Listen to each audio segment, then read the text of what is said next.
All right, we are opening the gates.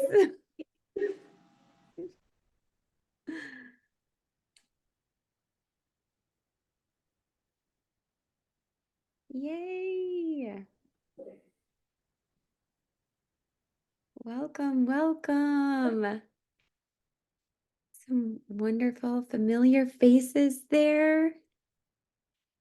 Hi, Anna. Hi, Anna. Hi, Judy. Hi, Jason. Hi, Ed. How y'all doing? Welcome, Julie. Welcome, Denise. Happy to have you here. As you come in today, we welcome you to join us. Take a moment with your annotate to relax and do a bit of coloring.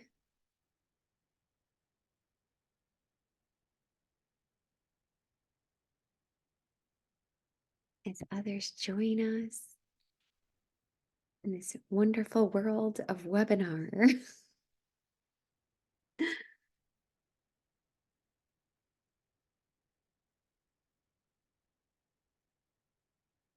What you showing there, Ted? Listening on the drive home. Wonderful. Thanks for letting us know, Ed. Ted, you want to take yourself off mute and show us what you were sharing? Hey, can you hear me now? All right, sorry. Yeah, I'm used to the American Sign Language group I was in. So, I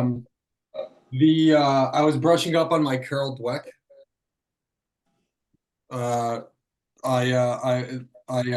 This is the first time I came across it. It's called Drive by Daniel Pink, and it is about motivation in the workplace and in schools. There's a part that's particularly designated to education. So.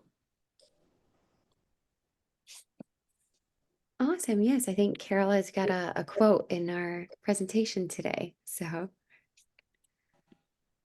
good job. Very cool. Thank you. Judy, how are you doing?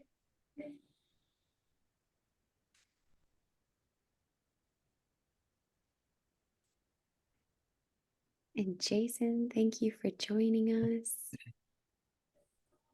No worries, Marty. I'll have a sticky beak with what you guys are doing over there. It's a bit more reasonable time than last time we spoke, so it's 7 o'clock in the morning. Good morning. Okay. And is it Wednesday? Is it Wednesday morning where you are? I think so. Okay. No. Yeah, no, it is. So we've got Jason coming to us from the future. And welcome, Concessa. Wonderful to see you here. Welcome, Rebecca. Just taking a moment to relax. If you want to find your annotate, it's just a little pencil while people join.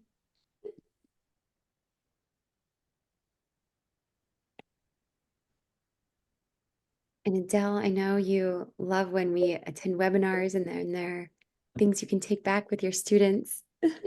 Absolutely. And I think this, although we're in a webinar, this is something nice we could think about doing with students right on paper, just some mindful coloring, either collaboratively or individually.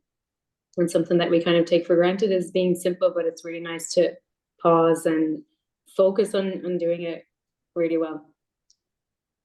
I was looking for my pen, Kendra.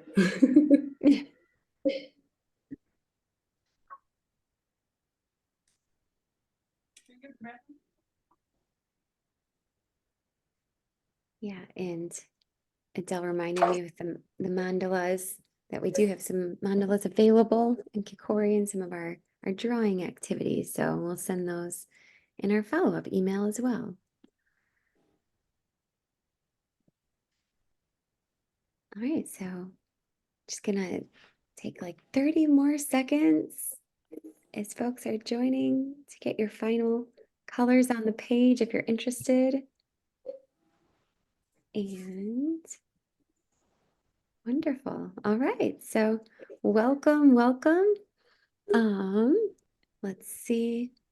We learned a little something the last time that we led this. It's helpful if we can erase those as well. Is that right?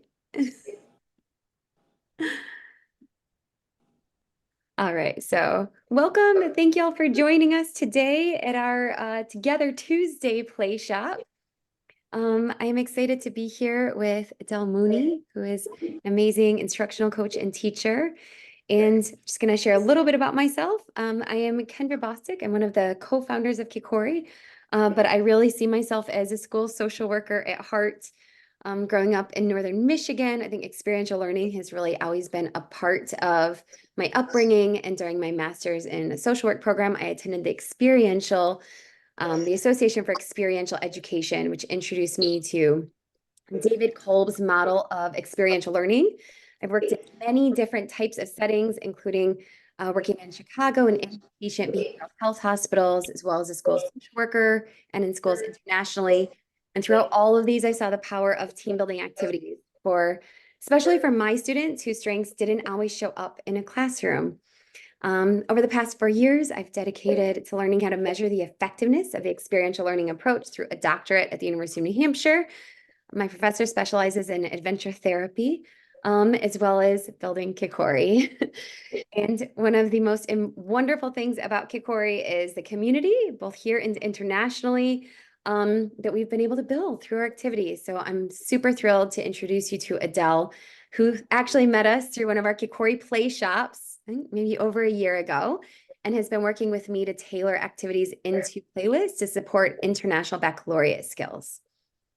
Thanks, Kendra. Okay, so I'm Edel Mooney. I've been a teacher for about 12 years now. I'm from Ireland originally. Most of my experience has been international. So started in the US, spent some time in Chile, in Austria, and I'm currently in Brazil. And so out of those years of experience, 6 of them have been with the PYP program in primary. So, and the past year I've been working as an instructional coach. So I've had a little bit more time outside the classroom to think about not only how to support teachers in different needs, mainly across literacy, but I've also been having a lot of teachers come to me to think more about social and emotional learning and looking for activities. So that's kind of how I discovered Kikori. And I just loved it from the moment that I discovered it and found, just like what Kendra said, the community to be really warm and supportive and a community that I could learn from. And so since then, we've been working together to think, how can we apply the activities that Kikori offers, these experiences that they have, to the PYP framework? And so mainly thinking about the learner profile attributes and also crossing over with the ATL approaches to learning skills. So today's kind of a culmination of that collaboration, and hopefully we'll grow our community even bigger so that we can share these experiences with you. Awesome. So today we welcome you to our special May webinar. This webinar has been specially developed really to meet you and your students where you are at this time of the year. And for most of the activities, you just need yourself and your body. For one activity, it'd be helpful to have a pen and paper. I think one of the really special opportunities with experiential social emotional learning is the ability to mold the activities, help students focus on different skills and attributes based on the frameworks that you're using. So this webinar has an added layer focused on the IB, learner profile attributes, which I think you'll agree are really wonderful skills for any students to learn. And to start, we'd love to take a moment just to find out who is here. So this wonderful map was created by Native Land Digital, and we invite you to share with us in the chat who you are and where you live and work. And after you share, we welcome you to annotate where you're at on the map. And welcome, Steve. Jason, you've got a buddy named Steve, who I think it's 7 a.m. where he's at as well. It's 5 a.m. and very dark. Thank you for being here.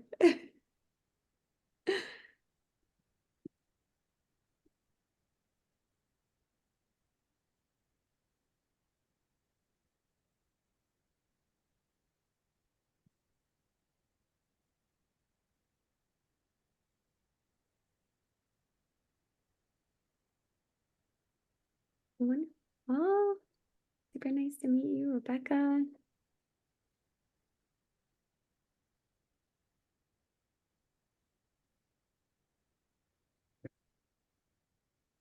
Wonderful. And Southern Hemisphere, Brazil.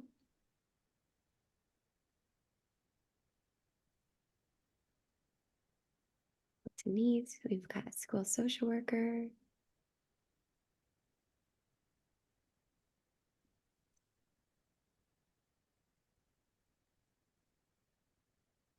And Ed is an incredible experiential educator who lives in Chicago. Hi, wonderful in Florida, school counselor, K-8. Thank you, Brooke. And Concessa.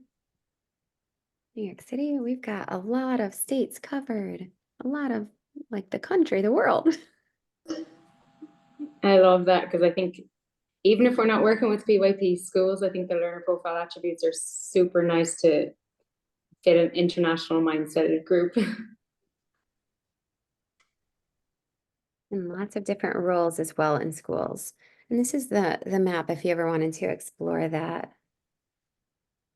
Wonderful. Okay. Welcome, welcome. Welcome, Ted. Yep. And one of our newer teammates. Ted is here from Michigan. All right. So our goals for today. We are often talking about our students and what they need, but one of the most important parts of our philosophy here at Kikori is you can't give it if you don't get it. So our goal with this session today is that you get to reflect on your year as a human first. To do that, our goal is to facilitate 4 activities for you, each of which is focused on a different practice that supports teachers and students on making the end of a school year or a program or even a day really meaningful. The 4 practices will cover our reflection, growth mindset, practicing appreciation, and gratitude and reframing. There are heaps of research behind each of these practices, and we'll briefly cover the research and we'll provide that to you afterwards in our follow-up email. And once you've played, we want you to leave this webinar with practical activities you can put into place immediately. So we will invite you to put on your teacher hat to visualize how these activities could fit into your classroom. And lastly, keeping the end in mind, we hope you'll identify at least one activity that you plan to try out afterwards. Again, for those visual learners, the 4 practices that we're going to focus on today are reflection, building a growth mindset, practicing appreciation and gratitude, and reframing. If you have attended a Kikori webinar before, you know our goal is to make leading these activities super easy. So every activity we play will be available in Kikori. I'm always surprised people don't know it's available on mobile as well as desktop. So if you haven't downloaded the app, we welcome you to. If you haven't logged in on a computer, we welcome you to do that.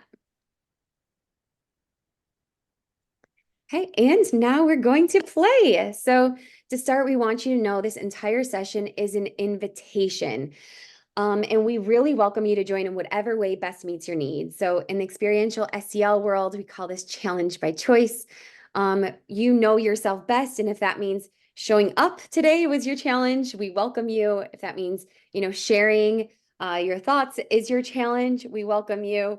And if that means allowing space for others to share, then we welcome you. And for our first activity, we are going to do a check-in. People who played with us before have done an internal weather report check-in, but I don't know if you've done a school check-in. So the idea behind this is thinking about your school year as a weather report. What is the weather report that you could describe as your school year thus far? So what has happened this year? Where are you at now? What weather has gone on? And we've got some visuals to help you think through. And as you think about your school year as a weather report, we're actually going to open some breakout rooms and give you a chance to get to meet each other.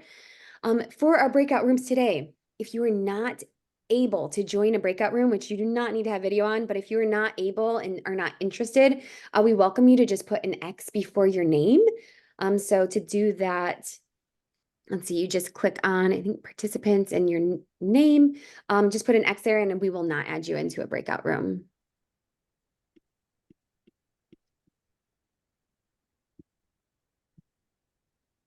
Okay, and all right, I'm going to open the rooms and you are going to share in your rooms a little bit about your weather report in accordance with your school year.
You're perfect, Julie. I don't know if if you're able to take yourself off mute and wanted to share with me how your school year's been, I'm here. And if not, then I welcome you to drive safely.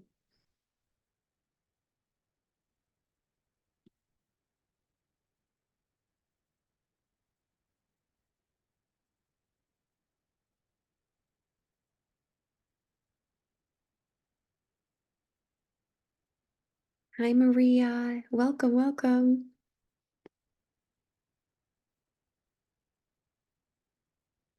Maria, if you can hear me, our friends are in breakout rooms right now. We're just doing a little check-in. And the check-in is if you could describe your year as the weather report, how would you describe your year?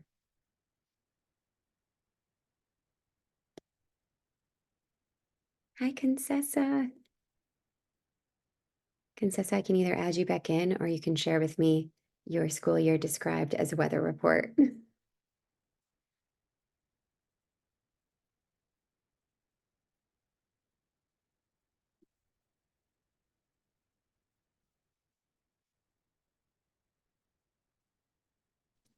Oops, sorry. Are you hearing me now? Yes, I can hear you. Okay, sorry. I didn't real. Yeah, I'm on my way home, and so my service is spotty, and so Yeah. forgive me. No worries at all. Did you have any idea of describing your year as in a weather Yeah. report, how you would describe it? Um. So, well, for me, huh, it's been. It has to be weather report related. Without weather report, my first thing was hard and fulfilling. But in terms of weather report, we've had some really wonderful sunny days and other very, very like today was one of those days, very cloudy and dark, and but there's light at the end of the tunnel because we left this meeting feeling very hopeful. So that's been my experience, but for the most part it's been a good year. Oh, Yeah. good. Yeah. Yeah. Well, and they say you can't enjoy the rainbows without the rain. Correct. Yes, and I know you're not exactly in school, but how has it been for you? Yeah. Thanks for asking. So welcome back. Yeah, I can just do a little, Okay. That's yeah, a little share. I mean, I think that I have experienced all of the weather systems yes. in the most extreme fashion throughout the year. But I was talking with Edel before we started, and we asked, yeah, our weather, you know, those like the sunsets that take over the entire sky. I feel like Mm, that's what I feel like. I can see it. Like it's yeah. like 5 p.m. and it's there, but it's gonna cover the whole sky. So I'd say that's where my weather is at right now. Okay. Thank you all for taking the moment. Does anyone want to share anything with the whole group? Any interesting weather patterns from your school year?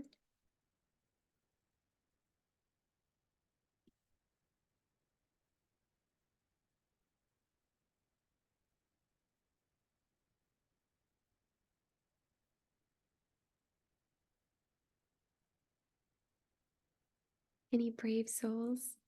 Were y'all able to connect with each other and share in your breakout rooms? Awesome. Okay. All right. So my question is, while you were in your breakout rooms, what did you notice happening during this activity? They welcome you if you've got, if there was something that happened that you noticed, take yourself off mute or share in the chat. What did you notice during this activity when you visualized your year in this metaphoric way?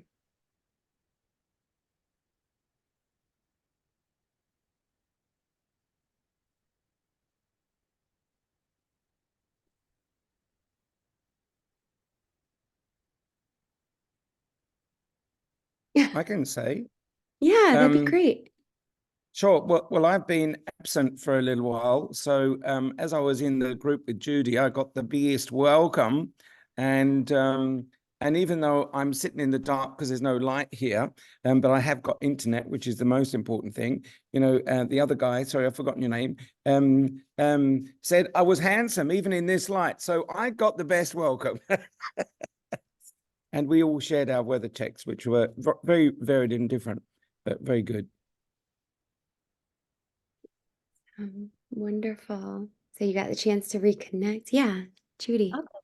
I've been absent for a while too, and I just want to share the energy that was in our space was phenomenal. And I think it is owed to Kikori and what we've gained from all of you, that we have this energy and excitement for learning, even though it's at the end of the year and we all know the weather reports that have gone through us in and out throughout the day. So kudos to Kikori for that, because I really think that common energy is because of what we are gaining and learning from all of you. So it was fun Agreed. to be at home again. Yes. Yeah. Awesome. Well, and I can share, as Concessa shared, I was able to really visualize and understand, exactly what was going on. And she was describing, the weather, but what I heard was, hardship and hope. And yeah, described in a way that I really understood and could, empathize with. And Rebecca shared more than anything was about finding you're not alone in this work. So keeping that in mind, my next question is going to be this connect. When do you have time to check in? Whether it be with other teachers or with your students, or maybe even your family, is there time to check in? Is that a part of, your practice or your school, or not so much? Yeah, I'll put my hand up here. Like, this is one of the things that I joined this group for. I love your product and I'm really excited about what it can do. But the energy you guys have had in the couple of webinars that we've done, it's just been fantastic. And what I find is that we're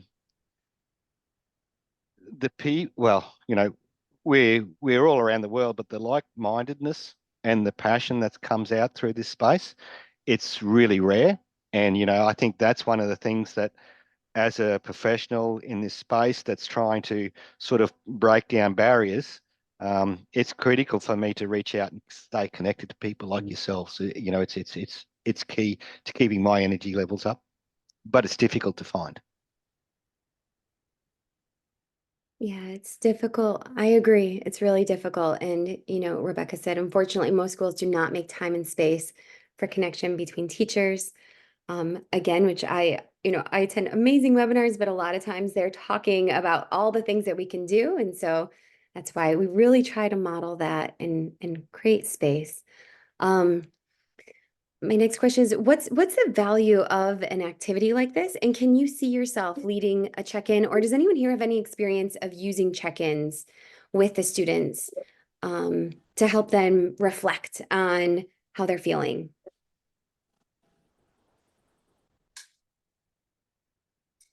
I can go. It's something that we've intentionally made a part that's kind of like our new bell ringer, to kind of see the energy that's coming to the room so teachers know what triage to tend to. And then with the hope training that we do, you know, the student that's high on hope and the child that's maybe gloomy, try to match them up sometime throughout that, you know, hour of class time that you have, to be more intentional and to actually schedule it, because if you don't schedule it, it doesn't happen. And I would add that whether I was in school or in my current role, if anyone said they were in a stormy, having stormy weather, we would, because it's a Christian environment, we would always pray for them at the start of the day. And that was encouraging for the whole class. I love that, Steve.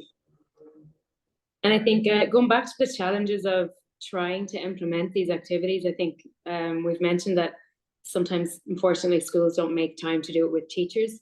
So one thing that's worked in our classroom this year is, even if you can do it weekly, so like a weekly check-in with students, using a weather report where they can write, okay, what was a highlight of this week? What was a low light? How was your week overall? Is there anything else you want to share with your teacher? I think from our students, I'm teaching 5th grade, so we've really noticed some of the things they write on that paper is very expressive, and maybe they won't share it out loud. So it's another way to just try to drop it in a little bit if you're feeling under pressure or overwhelmed to do it as a daily check-in, or it's not feasible for you. I like that. One of the things that I've built in this book, I don't know whether you can see it, and the sun's coming through my window, but it's a computer generated body here, and we just ask them to color in the shape, color, and the area that they're feeling. And it's just about connecting to the body. So yeah, that's my 2 cents. And Meredith, thanks for sharing. I have multiple students that do check-ins, check-in, check-out with zones of regulation. Yep, but I'm a social worker, not a teacher. And Rebecca shared daily weather exit tickets are crucial. Wonderful. All right. Okay, so thank you for reflecting with us on how your school year was. And you know, our big mission in supporting you as educators in cultivating a caring community is to really shift our mindset from reacting to our students and their needs to focusing on prevention and planning, you know, which is what we just talked about, like putting in to the schedule, the structures, the routines, the activities. It will really prevent student and educator hardships. The reason why this work is so important is that our goal in working in schools, which is especially apparent at the end of the year, is our students are learning. And the most important thing research on trauma-informed practices has shown us is when students don't feel safe and connected, they aren't able to learn. So a super quick neuroscience lesson, if our students have repeatedly seen they don't have the answer in math, or they don't know how to read or write as well as their classmates, they are going to shut down. It's a protective factor. It keeps them safe. That's normal. That's a normal reaction to a difficult thing. Relationships are a huge part of this. So if they don't feel like they have people they can talk to or go to, that is going to lead to an even further negative cycle. Really interestingly, we're one of the only animals, we don't have to be experiencing anything real in terms of danger. Our thoughts alone can trigger a fight or flight reaction. And so when that happens, our lower brain takes over and our learning thinking brain turns off. So the more we can help our students in building relationships, finding meaning in what they do, recognizing ways they have grown, even if it may not say so in their report card, the more that they will be open to accessing future learning. And the need for building in activities that help students feel safe and connected, and for students to feel a sense of belonging is really more important than ever. The way that fight or flight is showing up for our students is really expressed by these numbers. So for our little ones, 1 in 6 students are diagnosed with mental health disorders. When they reach adolescence, 2 million students today are experiencing depression and anxiety. I don't know if anyone, I'm surprised by people haven't seen this, but girls who grew up with smartphones at 14 years old there's a massive uptick in suicidality and self-harm. And when they hit high school, you know, they're physically like the flight portion is happening with them. 1.2 million students dropping out of high school. And this one of the saddest pieces for me is 1 out of every 2 students do not feel like they belong in our schools. Also, just to mention, Kendra, too, I think, yeah, although some of these statistics come from the US, that this is something that we see worldwide, right? So with a multiple range of students, I'm working with preteens, so obviously the media consumption and phone use is really high, but I think we're also seeing that with younger students as young as 6, 7, and 8 everywhere, right? Is there any way that you guys can share that research data? Because that impact that we're seeing with the media, it's really triggering us. I think in Australian youth, our mental health issues have gone up by, I think it's 45% in the last 15 years. It's the highest variable in our age groups. It's I think it's the 14 to 24. It's really bad, and then we're sort of putting it back to that media. Yeah, happy to share the data. There is some hope on the other side. There's actually a study that just came out of Norway where they removed phones for teenage girls, and their relationships, their self-esteem, their academics all improved. So yeah. And yeah, so happy to share that. Yeah, the Norway with the girls, because like we're working with like just a panel of girls as a control group of what we can do for just them. So that would be great, Kendra. Yeah, happy to. And so here's one of the good news, I think. This is a quote that's really stuck with me. It's from Stephen Bacon, who wrote a book on understanding kinesthetic metaphors and outward bound. And he says, once an experience has occurred, what has actually happened becomes frozen in the past. However, the interpretation of the occurrence is still fluid and changeable. So I think this is what underscores our opportunity at the end of the year, where if we can build in reflection, if we can help our students recognize all of the positives, we have the chance to, no matter what happened over the past year, really change the way that they see the year and they see themselves and they look forward. And so we have a real opportunity to turn the past year into meaningful learning. And the way that the experiential learning, the way that these experiential social emotional learning activities we present is they create a type of container where we are able to process what happened and then really reflect on, so we use these activities as a container in order to reflect on the last year, learn about ourselves, and then we use this intentional reflection to learn about ourselves, learn about the connections in the world, as well as apply our learning. I think Kendra really connects nicely to growth mindset, right? So whatever's happened has happened in the past or right now. You know, you control the controllable, and then what do I take from that to move on and grow? Yep. The really wonderful thing about using the experiential learning cycle, so playing activities and then having students reflect, is that it actually impacts all like 4 different areas of the brain. So by following that learning cycle, we're able to really focus on sensory integration and then deeper learning. So during play, the sensory cortex receives information. When we reflect, the back integrative cortex creates meaning. And then when we connect and make, when we understand that what happened in this activity is also what happens in the world around us, that's the frontal integrative cortex that helps us think and plan with abstract conceptualization. And then when we create plans on what we're going to do differently, that is the motor cortex that facilitates action, reconnecting processing inside the brain with the world around us. So a little bit more science behind what we do. Wonderful. Okay, so then just to make some connections to the learner profile, which connects to a lot of the concepts we want to work on today. So reflection, growth mindset, appreciation. For those of you who are not familiar, these are a set of attributes that students work with throughout the whole IB framework. So from when they're enter school from 4 or 5 years old, all the way until they graduate. And it's one of my favorite parts of the program. It's really what my big takeaway is from the IB learner framework in general. So we can see these are the different traits. Some of us are familiar already. And why I love these so much, just because they connect so much to real life.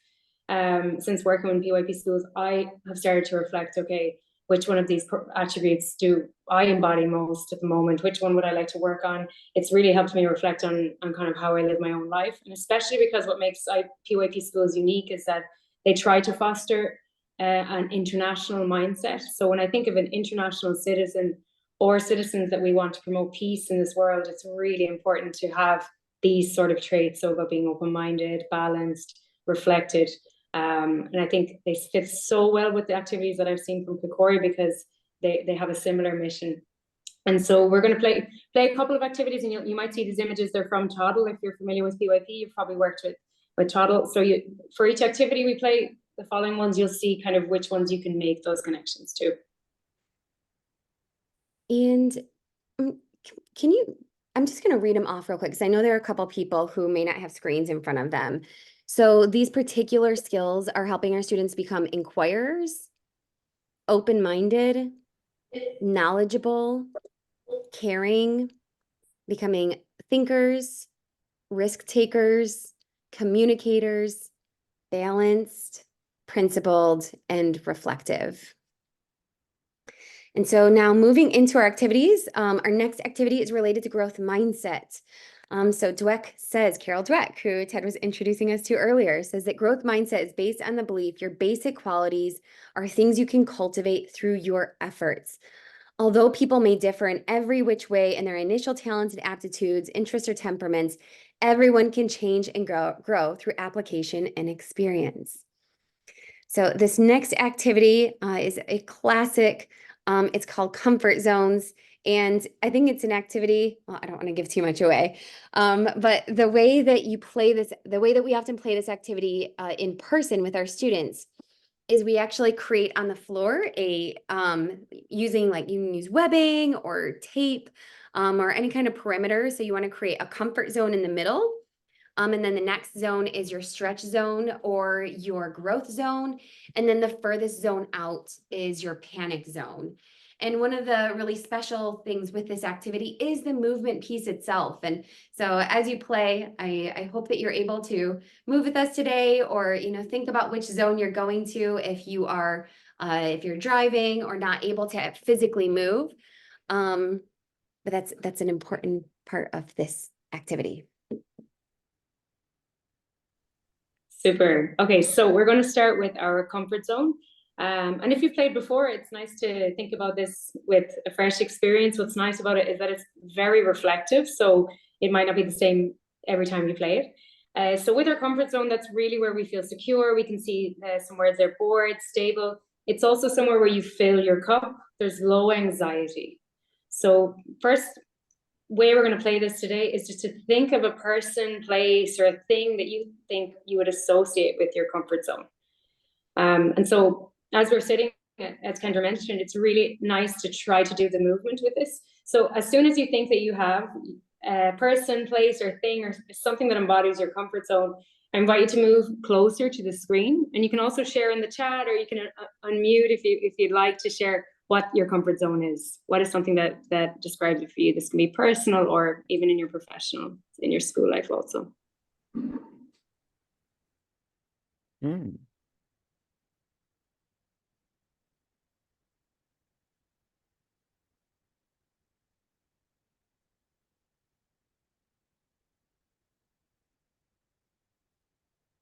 Go for it. Brooke, do you want to share, or Steve? I'd say familiarity. Is your comfort zone. I love that.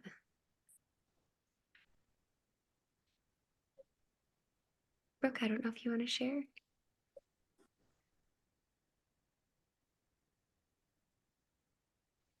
Your husband. Yeah, I'm gonna move in. So mine would be, I've got a 1-year-old, and she's my comfort zone. Little face. We've got I love that. cozy, warm books. Oh, I agree. Books are my comfort zone too. I love my books. I see Jason has a dog there. Oh, your puppy is your comfort I love zone. that. And music. The bathtub, yes. I think my couch after work is like a big comfort zone for me. Ted said meditation. I love the first 30 minutes. After that, it might change. Yeah, that dog of mine, we've had him for about a year, but we're training him up to be a therapy dog for the kids.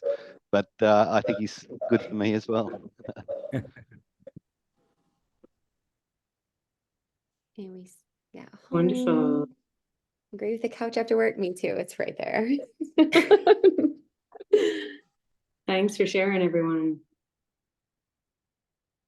All right, so next, as you can see, is the yellow. So here we have the stretch zone. Sometimes people call it the growth zone. So we have some really nice words to describe it. They're excited, alive, willing, exhilarated. And I think a nice word to describe this is also new or unknown. So a little bit different to what you said, Steve, right? To be something familiar. I think what's important here to think about manageable risks, but not overwhelmed. And this is like a sweet spot, right? To find that yellow. So as we're in our comfort zone right now, I'd like you to think again, what's something perhaps this school year that's pushed you into your growth or stretch zone? And if you haven't, maybe you can move back a little bit just to kind of get that sense of movement. As you said, in the classroom, you could stand up and move a little bit more of that. Thanks, Ted. I see Ted has an idea very quickly.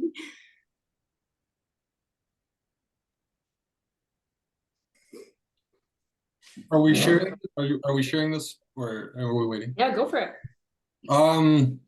Well, I started working for Kikori recently, and there are periods where I'm doing a lot of new things, and it's been a really great opportunity. It's a really great analogy for this because it's like right in the perfect area, never too close to the panic zone, and close enough to the comfort zone where if I have to retreat, I can yeah. Wonderful. Good for you. Mm-hmm. I think something that's tricky about this growth zone is also how much of it's out of your control, especially with work or like school environments. It's kind of controlled by others, a lot of things. So teaching us to be resilient and how to manage our zones a little bit, especially when they're not always in our control, right?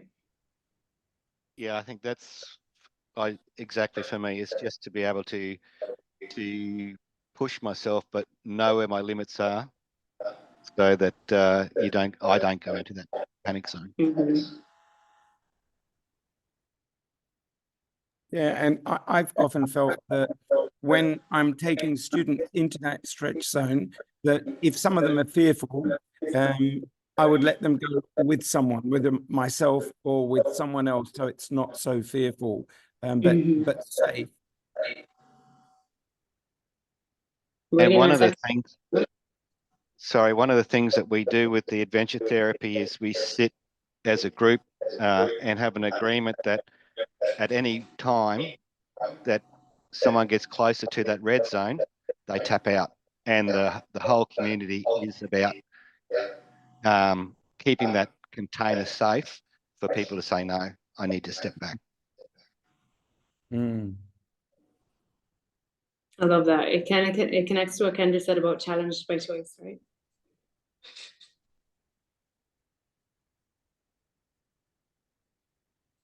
Okay, so we have Rebecca also saying a challenge to work with teachers to better understand. And the sweet spot comes when we can increase our circle of control. I love that. I think as you get to, it's a lot about self-awareness too, right? And knowing your tools to help you. And we mentioned, I think Kendra and I had a conversation recently about how eventually your growth zone, your stretch zone gets wider and adapts. Super nice. Okay, so thank you. Can I just add that, yeah. The element of fun is a real great way of keeping people in the stretch zone, so it's non-threatening. Learning, my mantra is, if the learning is fun, the learning is good. And Steve, I'll add to that for us too, is that if kids are allowed to say, you know, they understand and feel comfortable saying no, that allows them to go further. Which is a challenge by choice. Super nice. Kendra, do we want to go to panic zone, or do you want to give examples of how to play? Yes. Sure. Yeah. So I think you already mentioned the idea of the panic zone and how, you know, so the most important reason why we would play an activity like this is actually to give kids the language of comfort zone, stretch zone, panic zone, because then they can start to talk about where they are and what they need. When we move into the panic zone, that's when, you know, again, that the lower brain takes over and there's cortisol and adrenaline, and we create strong memories of the event that happened, that can impact us going forward. Okay. So if we'd like to think about anything that we have from panic zone this school year, we can move back even further into the panic zone, and perhaps we can just share a little bit about what that feels like and also the challenges with that. I think what's really difficult about the panic zone is how to get out of it. Where do we go next? How do we get back into this? Do we go to the stretch zone, or how do we get back into the comfort zone? That's what makes it so challenging.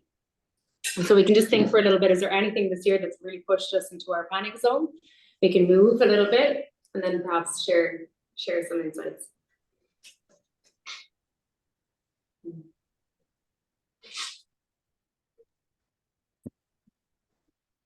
I mean, I can share for me, you know, I'm a school social worker at heart, so I'm definitely like love to be in a small space with my, you know, with my kids. So for me, presenting, I've been doing a lot more presentations, and I think that's something that happens a lot in schools as well, with our educators, is having to lead presentations. That has definitely pushed me at some points if I don't feel prepared.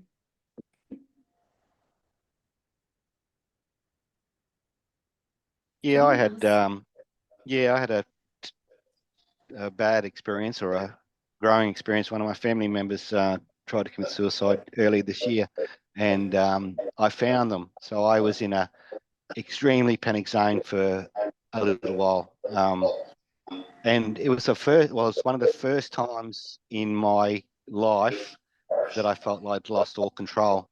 And it took me a long time to come back, and I had to do a lot of work to try and work out how to come back to that space. And one of the things that I realized is that if I'm in that panic zone, there is an opportunity to stay somewhat regulated in that panic zone with the mindfulness to step back into that comfort zone. And that's what I challenge. If we can encourage people to have that skill, that helps them become regulated and stay in that panic zone for a period of time, so that they can do a calm step back into that comfort space.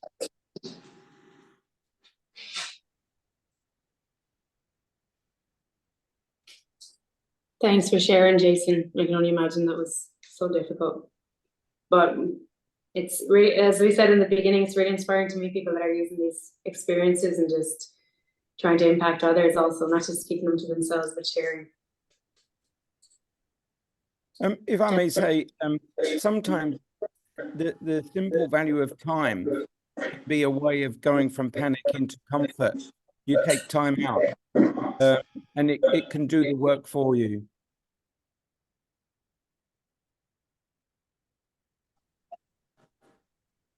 Absolutely.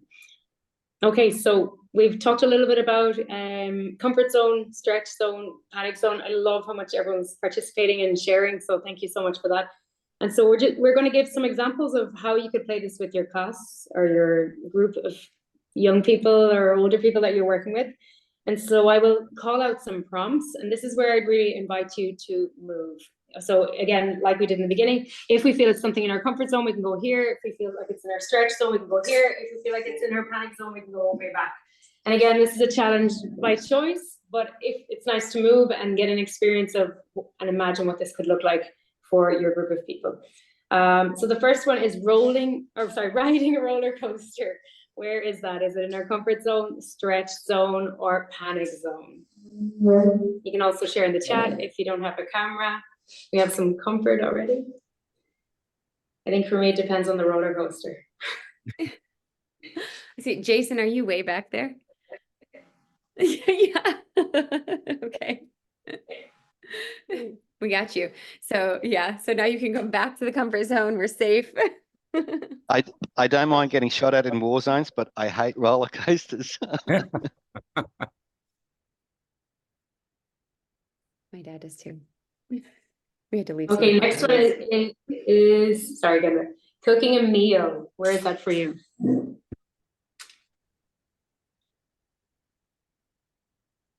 Oh, we have a lot of cooks. Some of us, I think, Ted, you're in between. Yeah, I would say it depends on who I'm cooking for. Yeah. For myself, whether they move you into the panic zone or not. Yeah, pressure. Yeah. I'm, making it for my girlfriend's parents. It's I love that. Super. Flying on a plane. So it doesn't mean you're driving the plane, you're a passenger. Where is that for you? Actually, kind of like being on planes. I liked it before we had Wi-Fi on planes. Oh, actually, quite a few stretches I see in the chat. I think when you live internationally, it's hard. You have to kind of force it to be in your comfort zone. Okay, next one is playing a game or sport with your students or your group of people, young people that you're working with. I think that's a stretch zone for me. 12-year-old boys are really competitive. Letting go of outcomes, being with them, flowing with them wherever they need to go. Yeah, Judy said comfort with students, stretch with adults. It's really nice. Oh, Brooke, I wonder what it depends on. Stretch. It depends on the kids.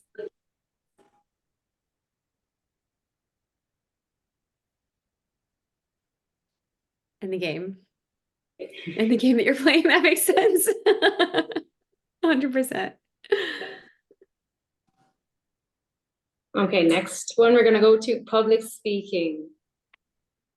Whatever that means to you.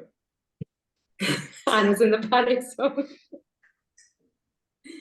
I think it's stretch. It's kind of like the flying in a plane. If you do it, we have panic, a lot of panic for this one. Yeah, there's some stats around public speaking. Mm-hmm. Oh, nice, Ted.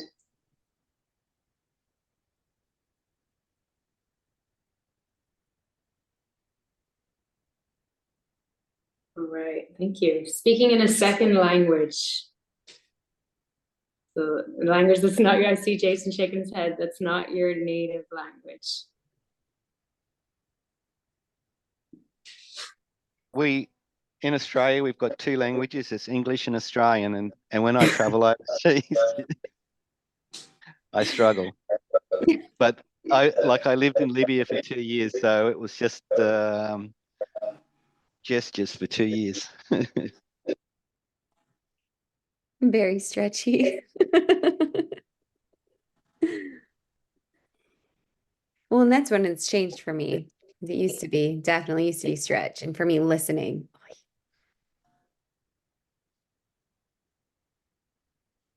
Okay, singing in front of a group.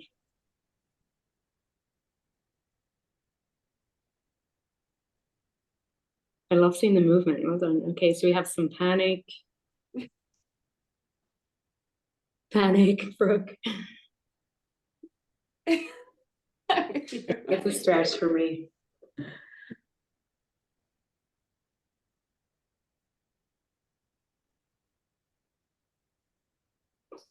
Okay, and the last one is dealing with the conflict at work with a workmate.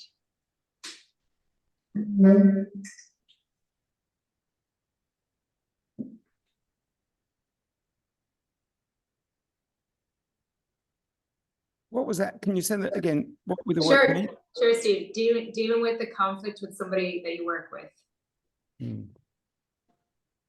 They're really thoughtful answers around this one. Productive struggle. Very good stretch zone. Yeah, Ted, I agree. I think I'm the same as you. I'm like in between the stretch and the panic. And this is this game is on your system, yeah? Mm-hmm. Because I come back to the book I've made for our kids. So it's the polyvagal theory. I think this is going to be fantastic to use because I teach this, but this game is just so cool to do it. Good work. Yeah. I was just talking with someone today about how, the sympathetic and parasympathetic systems are activated and, in the comfort zone and the stretch zone.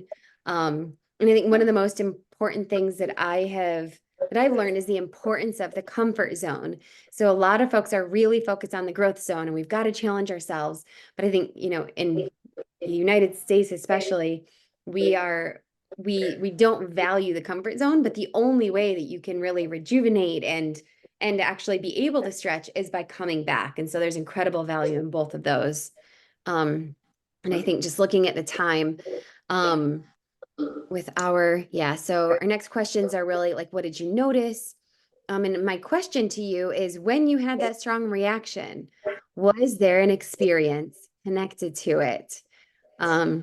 So, was there something that happened? And I think that's the piece that is really important in this activity, is asking our students, like, when you're in the panic zone, was there something that happened? Like, what happened? Share with us, where these feelings come from. And I think it really helps our students begin to see that, we weren't born afraid of, singing, for example, or cooking. Or for me, there's a one that's like about being in the middle of the ocean. I had a traumatic experience trying to cross a river. But the experiences that we have and what happens within our brains, with the polyvagal theory, can impacts us. And once we learn about that, then we also kind of have control, and we can decide whether we want to, continue feeling those feelings or whether we want to practice taking deep breaths. But it gives us a whole new language and learning about ourselves and about, I think, like learning in general. Let's see. So Rebecca shared, depending on the stretch or panic, it hit differently on my body. Right? If you physically feel the difference, and when that panic, yes, you physically feel it, right? Because our bodies are really connected in all of this. Edel. And that's what I sort of saying is that when we do the polyvagal theory, this game, I think, goes into that thematic type feeling.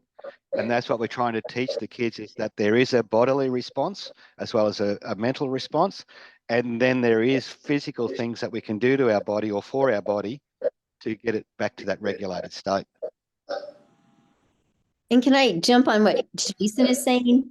You know, when you drew that picture of the body, it brings awareness to where their stress is always being the container for. And, you know, if you do this often enough, they'll start seeing what areas they hold their stress and what areas they need to breathe through. And then I love it as you're moving, you see those around you that you're not alone with these feelings and that you do have the power to get yourself into that comfort zone and be more of a response on instead of react impulsively and be cognizant about your choices. I just love that we're teaching children this and empowering them instead of shaming them when they can't be in that zone of learning and growing. It's just remarkable what we're doing for our students. Mm.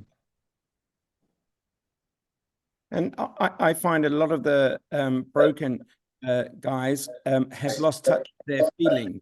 And they may recognize something going on in their head and explain it, but they are reluctant to go into their bodies and express their feelings. But, you know, all you need is one feeling to explore the others. And all of a sudden we can get some growth going on of being in touch with themselves again. Yep, yep, and yep, through an activity. I want to just recognize the time. I'd love to be able to take, you know, if folks are able to stay for 10 minutes, just experience the other activities quickly. And if you've got to head out, then we will send you the slides and the recording. And Rebecca shared who often don't get the opportunity to take time to understand how things are impacting them. Exactly. Yeah, because it's not a common practice, you know, and yep, within the classroom. So super quickly, this is kind of the research behind growth mindset.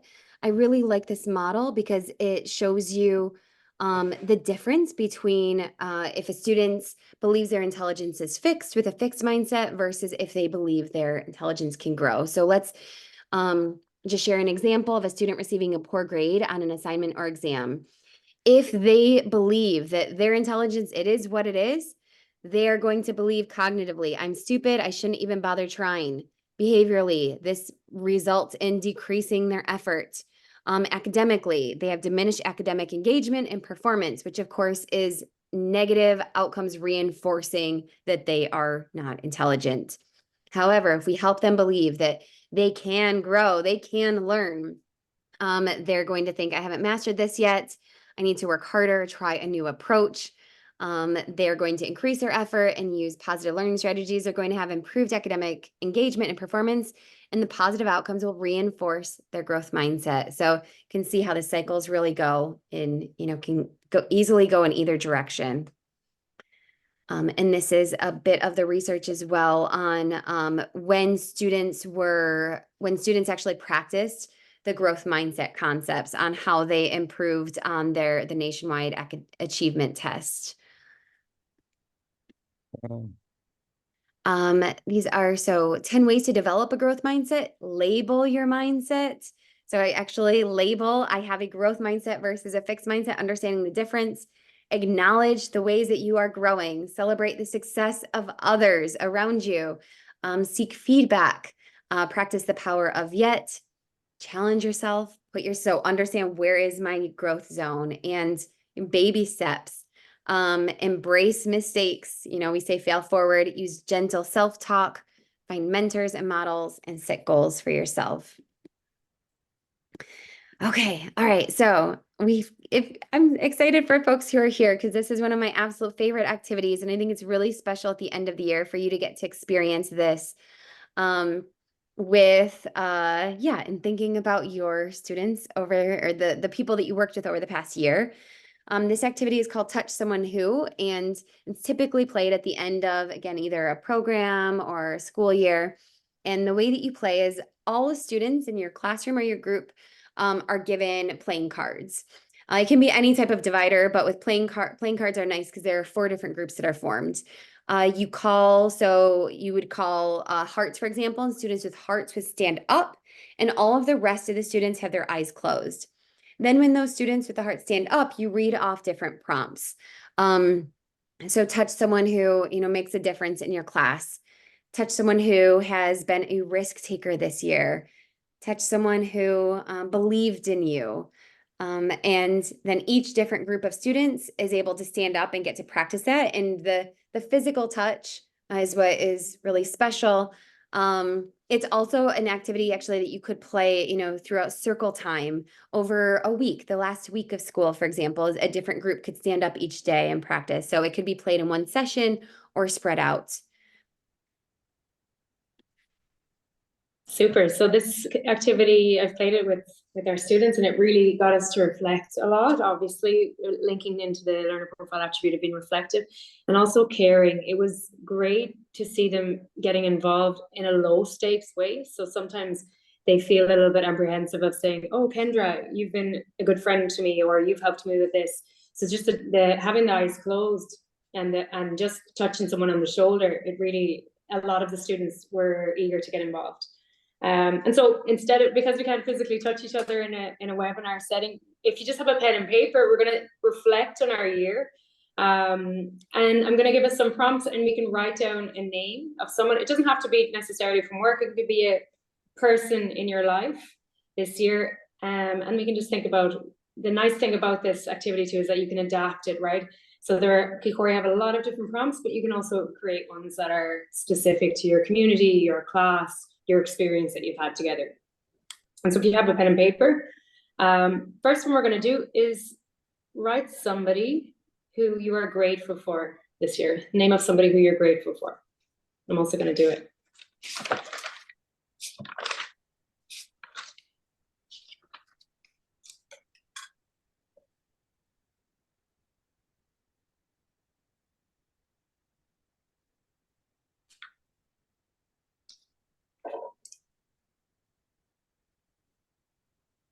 Okay, write someone who makes you feel valued, either in your work or your personal life.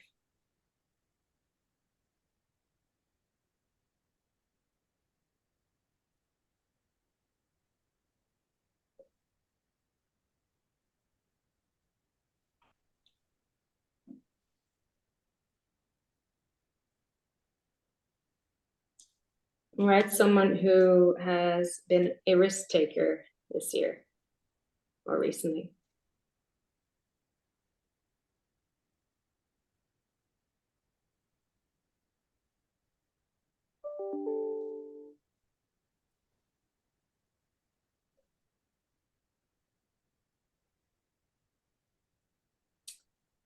Write someone who makes you want to show up, either to work or to life.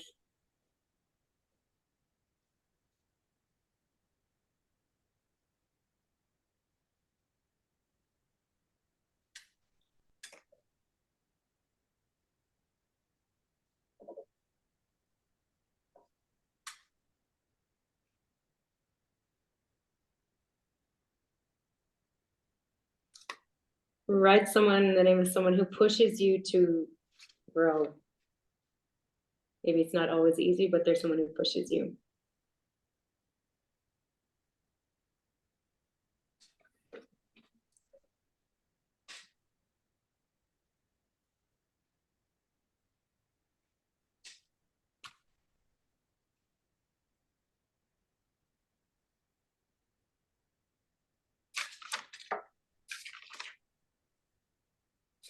Okay, write the name of someone who you would like to get to know better. It can be a student, a person that you work with, somebody that's in your community. This was a really nice one with students. It was the one that they kind of took away afterwards. They were really intrigued about who would touch them for that one.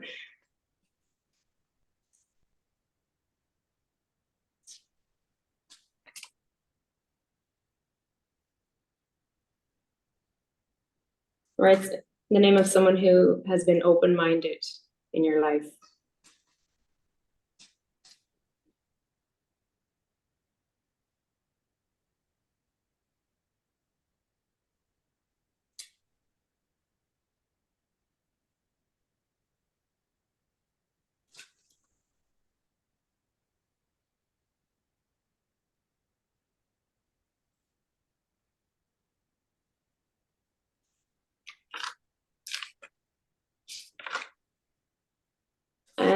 Let's write the name of someone who has made a difference.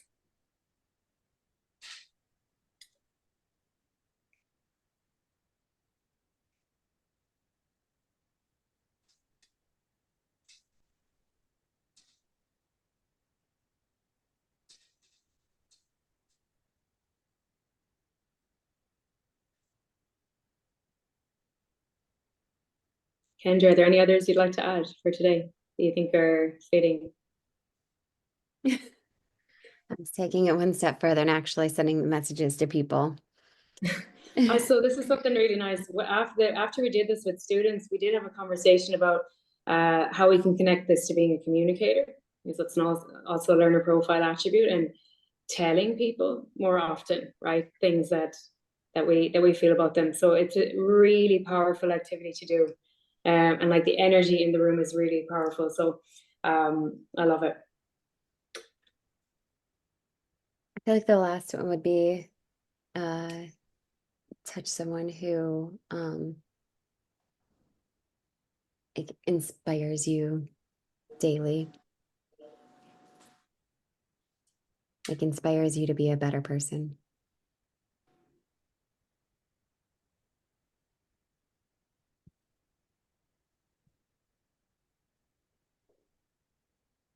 I love it.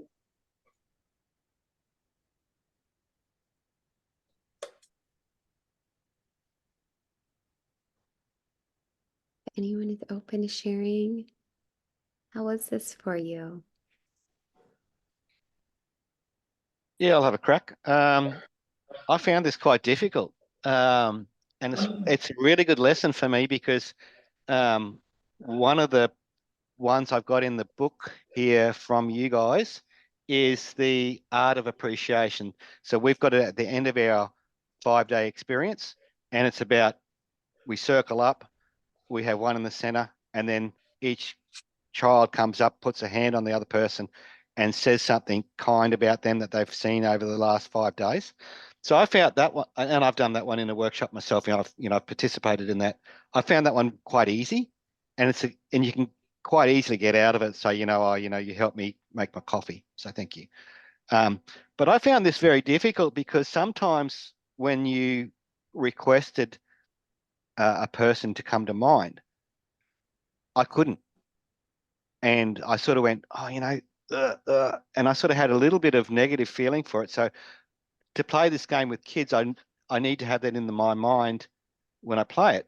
But the other thing that came to mind is, and without being arrogant, a lot of the thing, or some of the things that came up, I felt like my own internal drivers or my own internal kindness was the person that is for me. So I am for myself. And I think that's something that could be added is that, if you do show up for yourself, acknowledge it, be kind to yourself, be genuine for yourself, and be proud of it.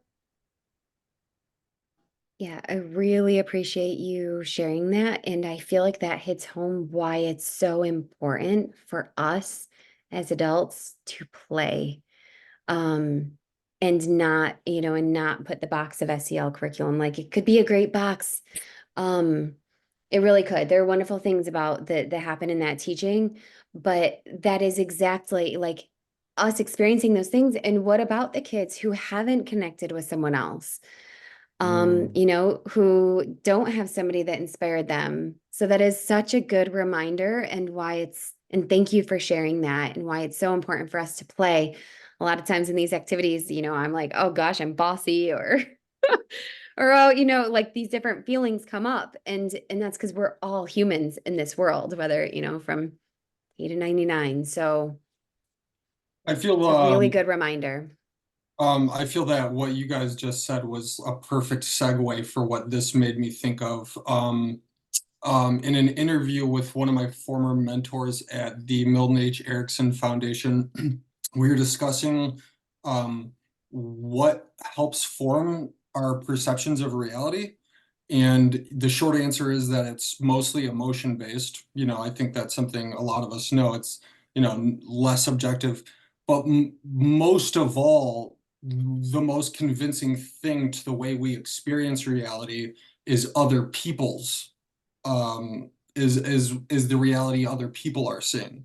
And so just for a short analogy here, if you saw a pink elephant floating across the street, you would look to the person next to you to see if they saw it too. If they saw it too, that would confirm your reality. And that he used as an example of why validation is so important between people. And and I could not stop thinking after we had that discussion how little validation there really is between people and just in common culture. I mean, it happens, but the amount of times we all feel truly validated by something somebody else said is not that common to me. And so that made, I think since then, that really behaviorally that impacted me. So I take as many opportunities as I can now, I think, for that kind of validation. And I think this exercise captures that really, really well. Thanks, Ted. I think it's reminded me of creating a safe space for these activities, and also just the gentle reminder of no wrong answers. I think that's something super powerful that we can remind students of, and it's even more concrete in these activities. You know, in maths, it's really hard to tell students there are no wrong answers, right? But in these kind of activities, to cultivate that safe space so they can share what Jason, something that Jason shared. So I love that. Thank you. Can I ask a question of how can you move it? Because I see it being more impactful and more authentic if you do it on a paper or pencil than if you do it where others are seen, especially I think in screen time, we're doing more comparative than collaboration anymore. So how do you start moving children, of all ages from that perception of what others think when you're not confident within yourself? How do you grow that muscle within your students? Because I just don't see this being as successful and you reaping the intention of it if they're watching who's touching who and, oh, they think that they inspire them more than and I thought they were my best friend, because you have to be so careful where they are. Yes. So when we did it, there's a bunch of students moving, but the ones that are being touched have their eyes closed. And that's a really important part. So they don't know who's touching them. And because it goes pretty quickly, the students that are moving, they're so focused on who they're going to choose. We didn't, at least in my experience, have any issues of like, oh, did you see that this person chose this person? Because it's quite dynamic. There's a lot of students moving at the same time. Does that make sense? So the ones that have their eyes closed are the ones that you're choosing them for the attribute. Is that correct? Okay. Yes. I didn't understand that as far as, so then so you're saying that those other kids that are moving, you're doing it on purpose, intentionally, you're moving quickly so they don't have time to second guess and read into it. It's like a first thought. Who comes to mind? That was what our experience was like. That makes better sense. Because I see. Yeah, so one quarter of the group is standing up, and then 3/4 of the group, so like the spades, clubs, and diamonds, they're all sitting and they've got their eyes closed. So it's so there's also, I think, less of that negative social pressure with the smaller group of kids that are standing. And I feel like it could almost be a more positive pressure to like do the kind thing. And so I remember, Edel, you said that kids were actually, if you want to share more. So we have a student in our class who really doesn't feel like he belongs, and we've had a lot of issues with that this year. And I could see towards the kind of like midway through the activity that some students were already starting to reflect, perhaps he hasn't been chosen for some things. And so I could see them kind of looking around. And of course that speaks to the community that they have created. Whereas he doesn't really feel that he belongs. They don't necessarily connect with him, but they're trying. And so that was something really powerful there. And that is something to keep an eye out for before doing an activity like that.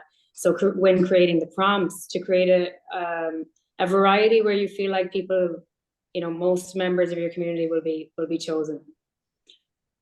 And I think there's that. I was gonna say those kids are gonna be fearful, I think. And so, but feeling that, I think, is even more powerful. So And One in of the creating that things, safe space is really important. Sorry, Jason, muting me. oh, sorry. One of the things, like I've done a fair bit of men's work and circle work, especially around men and women that have been sexually abused. And we do something similar in a process, but you have to create that vessel of honesty, openness. So this can be at any time of that project, but at the end of it, once everyone's started to feel comfortable with each other. But the thing that we do is that in that process is we get the person to lie down, and then people come up to that person, put their hand on their chest, and whisper positive into their ear, and that allows the person saying the reflection to go as deep as they want and not feel embarrassed by it as well. There is a risk, there is a risk that it could be negative and no one else would hear it. But if you create that space of vulnerability and honesty, then those conversations or those statements can go really deep, we found. Okay, so our questions are, how can appreciation, gratitude foster a reflective and caring classroom community? And as we end the school year, what are some ways we could foster more gratitude and appreciation in the classroom? So if you have any thoughts or activities, feel free to share them in the chat. What about this activity? It's really powerful, I think, is it helps our students feel a sense of belonging. This is something that I've been studying this year. This is an incredible book by an author, Jeffrey Cohen, and he did studies where he showed that when kids feel excluded, the pain centers of their brain actually light up. So not feeling a part of something, it impacts our kids in ways that we can't even understand. I mean, we can understand sometimes, but some of us have felt that as well. But it's a really important part of creating a community. So helping our kids feel seen and heard, included and appreciated. It can completely change their life, really, their motivation, their health, their academic outcomes. And again, it's cyclical. So think of, what an activity like this can do in helping our kids feel more motivated. I'm just going to put this in the chat and I'll share this as well.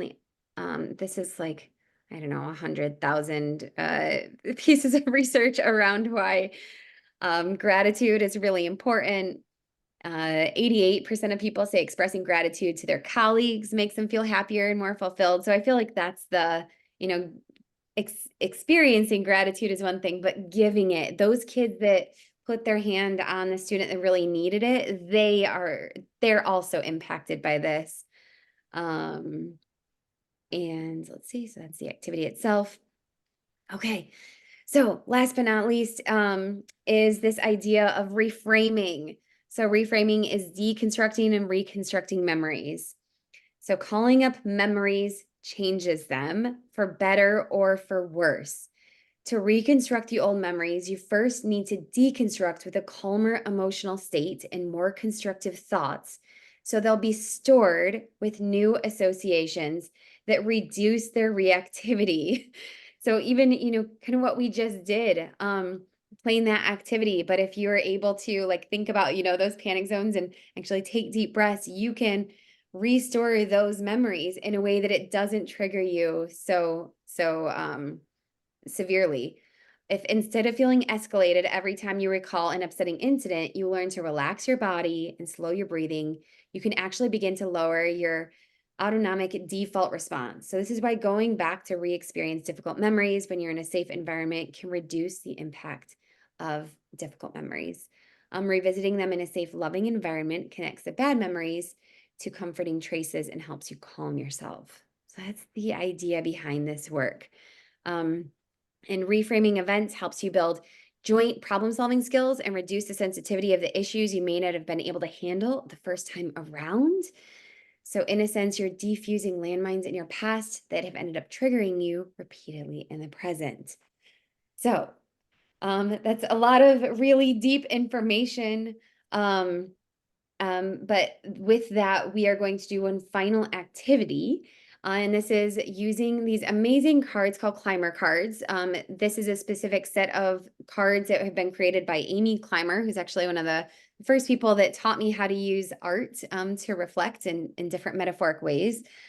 And the idea with this is to choose a card. So I'm going to put the link in the chat. And as you look at these different cards, I want you to choose a card that represents something that may have been difficult over this past school year that you want to reframe and take with you going forward as learning.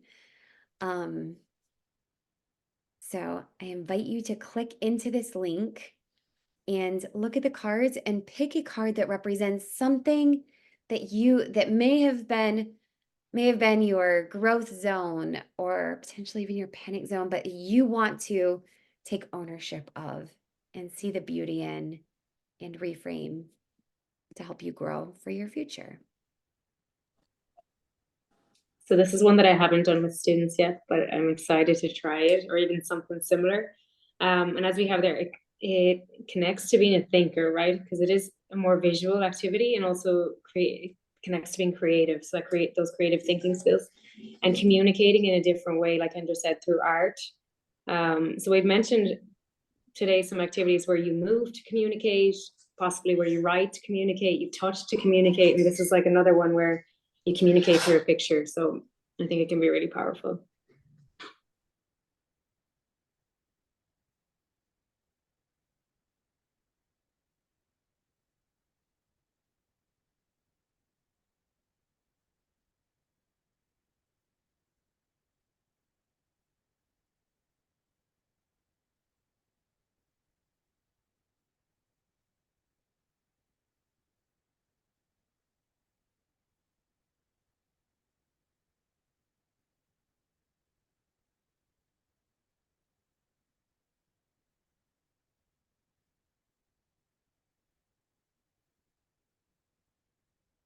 Mm.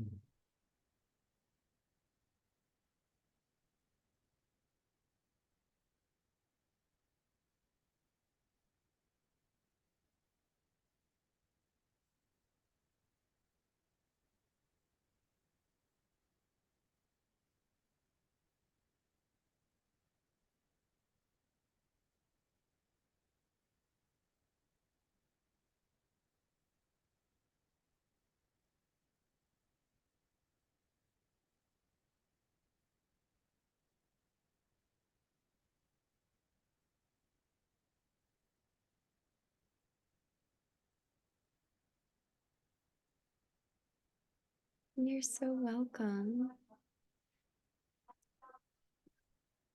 Yeah, so this Climber card platform, I believe there's a free 30-day trial. In your in your email, I'm also going to share over a set of metaphor cards that you can print out, metaphor postcards, so you can create your own set. There are lots of wonderful decks of cards available that you can use in this metaphoric way.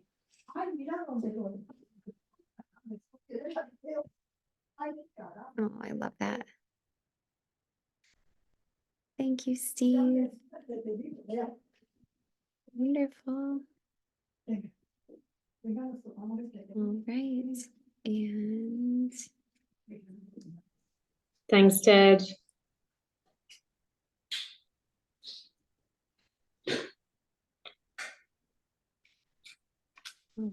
and speaking of my comfort zone, my little baby, she is waiting for me. Okay, so last but not least, thanks y'all for spending time with us today. We are interested in any kind of reactions that you had or learning, or really, like, is there any takeaway, that one thing that you want to take away with you? I think this has been great, but I just wanted to add, I'm happy, like I'm on LinkedIn, like I'd love to keep in contact with everyone. So Jason McCarty, if you guys want to touch base, just join me on LinkedIn. Cheers. Awesome. I'll I'll share your LinkedIn in our follow-up email with folks if that's okay. Great. And our gift to you is we will be sharing a Kikori choice board that shares each of, so a playlist of Kikori activities that are related to each of the different learner profile attributes. So activities that help students become inquirers, open-minded, and knowledgeable. I think y'all know what Kikori is. And yeah, last but not least, there is so we're offering one more this year, where it's really going to be kind of an more open forum where we'd love to just facilitate what you did this year, what activities you loved, what you'd love to see next year. So that is in a week on Wednesday. And yeah, if you're open to giving us a little bit of feedback on what you liked and what you'd like to see in the future, there is a feedback form as well. Thanks, everyone. I know a lot of us stayed later than expected, but the conversation was wonderful. So it's a good problem, I think, to have. Awesome. All right. Well, thank y'all so much. Have a wonderful evening. And yeah, Jason, looking forward to connecting with you. Judy, I'll be reaching out. I can't wait to see you again. And Maria, thank you for joining us today. See you guys. Thanks, everyone.